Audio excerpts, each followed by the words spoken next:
পাঁচ দল মানুষের জন্য রোজা না রাখার অনুমতি আছে। কয় দল? জোরে বলেন। পাঁচ দল। এক নম্বরে মুসাফির। এক নম্বরে মুসাফির। দুই নম্বরে গর্ভবতী নারী। তিন নম্বরে দুধ দানকারী নারী, দুধ খাওয়ায় যে বাচ্চারে। চার নম্বরে অসুস্থ। আর পাঁচ নম্বরে স্থায়ী বয়োবৃদ্ধ ব্যক্তি, যে আর কোনোদিন সুস্থ হওয়ার আশা নাই, যে আর কোনোদিন সুস্থ হওয়ার আশা নাই। ওই মুসাফির ব্যক্তি সফর অবস্থায় রোজা না রাখলে কোনো অসুবিধা নাই, কিন্তু পরবর্তীতে কজা করতে হবে। কথা বুঝে আসছে? পরবর্তীতে কজা করতে হবে। আরো একটা রাখতে হবে। একটা আপনি সফরে থাকা অবস্থায়, মনে করেন চট্টগ্রাম থেকে আপনি দিনের বেলায় সিলেট আসছেন, সারাদিন আপনি গাড়িতে, সারাদিন আপনি মুসাফির।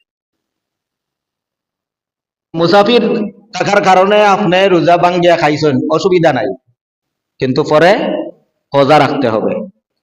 এক নম্বরের ব্যক্তি পাইলাম মুসাফির।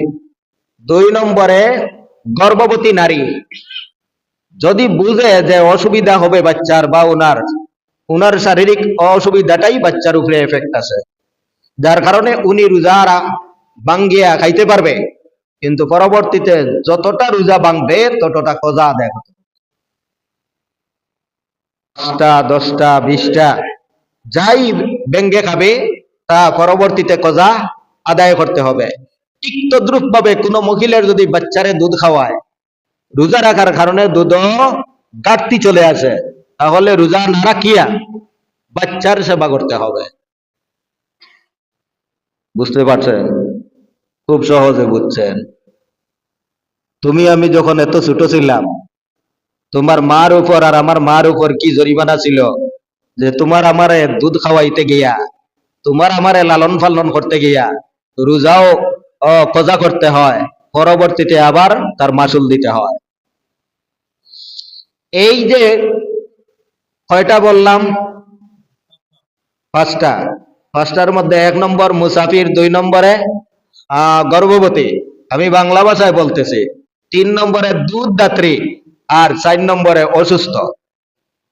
আমাদের মাঝে মধ্যে এমন অসুখ হয় যে রোজা রাখার আর ক্ষমতাই থাকে না, মানুষ কিন্তু আমি পুরা জোয়ান, এমন মানুষ অসুস্থ হয় না? অ্যাক্সিডেন্ট করছে, নানান ঝামেলা, তার খাইতেই হবে, ভাঙতে হবে।